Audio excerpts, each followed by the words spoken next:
Moon Knight is off to a fantastic start, and surprisingly, I couldn't be happier with the first few episodes. It has a compelling protagonist, a charming sense of humor, and a tone and atmosphere we've never seen in the MCU before. Here's what I think Moon Knight needs to do to stick the landing and finish its first season strong, confirming its spot as Marvel's best Disney Plus show. Spoilers ahead for the first 3 episodes of Moon Knight. Alright, let's get into it. Perhaps the most important thing that Moon Knight needs to do to finish its first season well is to continue to do what already makes it so spectacular. Let's talk tone and atmosphere first. The show is dark, it's violent, intense, and often scary. It feels incredibly fresh for Marvel to allow the show the creative freedom to go outside the bounds of what will be traditionally family-friendly. When Marvel shows get a little dark and more violent, they challenge the presupposed notions of the audience and grab their attention. Suddenly, we don't really know what to expect anymore. That's the reason I love that one scene in The Falcon and Winter Soldier. If you've seen the show, you likely know which one. The action is what partially contributes to this tone. It's brutal. It feels like what would happen if Batman decided to start killing people. But it's not just brutal, it's creative. It's captivating to watch him fight. And the action doesn't feel like the majority of MCU fights. There's variety and attention to detail. The way that lighting and music are used is fantastic.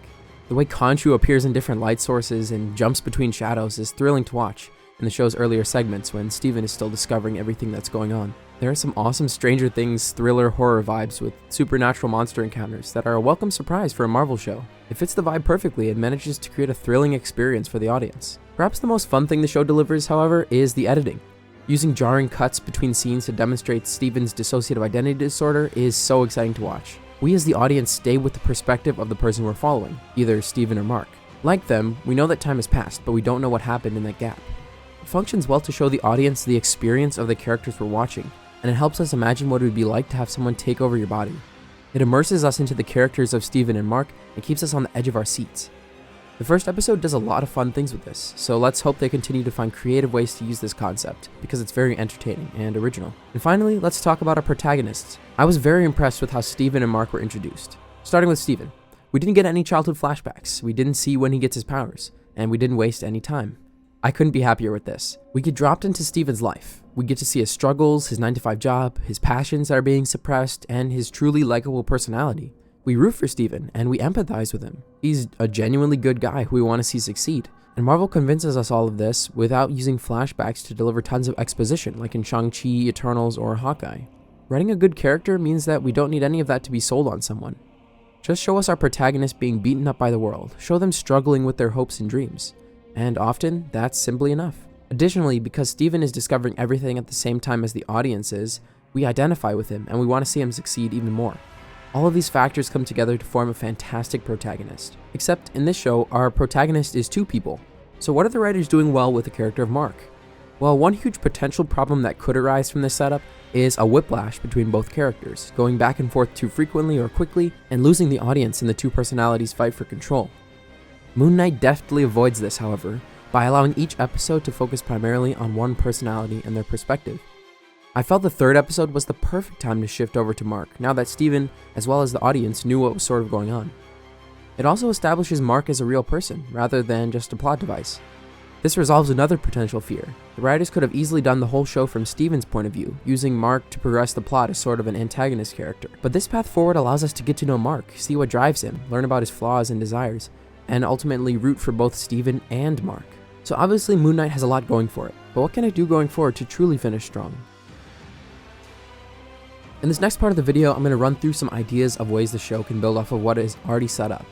I know the show has already been completed in its production, but I still thought it would be valuable to discuss the show going forward and what we can hope for. Alright, starting things off with the first step. Make Steven and Mark active protagonists. I think the show has been doing a decently good job of this so far.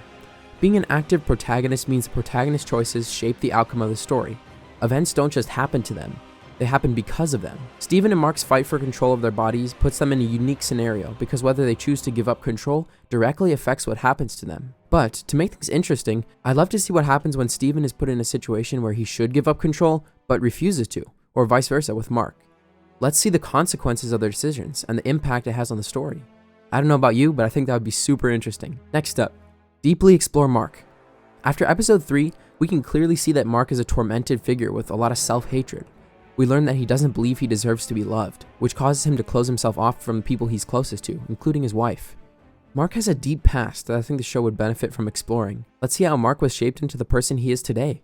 Let's see how Steven reacts to learning all of this. Does it make him more sympathetic?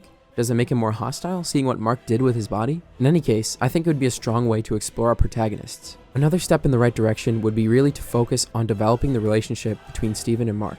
In the third episode, we start to see them rely on one another a bit more, and I think this would be a really cool path to explore.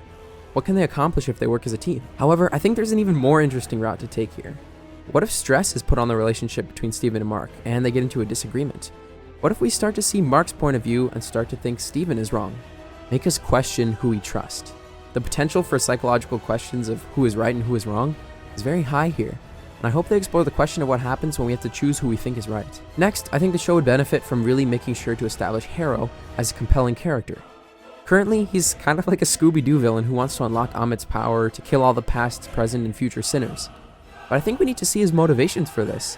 He keeps talking about how Khonshu abused him and how Khonshu's justice wasn't good enough to make a difference. If we explore what Khonshu did to Harrow, we'll be able to see his point of view better, and that might even challenge what we think of how Khonshu is using Steven and Mark as his avatar. Maybe his intentions are more sinister than we know. And one final step forward is to avoid using the same gimmicks over and over again. The jump cuts between different points in time are fun and cool, but after 3 episodes I think it's starting to lose its wow factor. Find some creative ways to use this gimmick and iterate on the idea. Episode 3 also hinted at a third personality that we haven't seen yet, one that may be much more violent. How might this play into the story? Will we see more actions from this third person before Steven and Mark realize that he's there? Overall, I'm hoping for some twists and turns that really subvert what we expect to happen. Thank you all very much for watching. I hope this video gave you an appreciation for what Moon Knight does well and got you thinking about what it could do in the future. Like if you enjoyed and dislike if you didn't. I'd love to hear about what you think. Leave your hopes, concerns, or opinions on the show down below. I don't know about you, but I'm very excited for the last few episodes of Moon Knight. Thanks again for watching and have a pleasant day.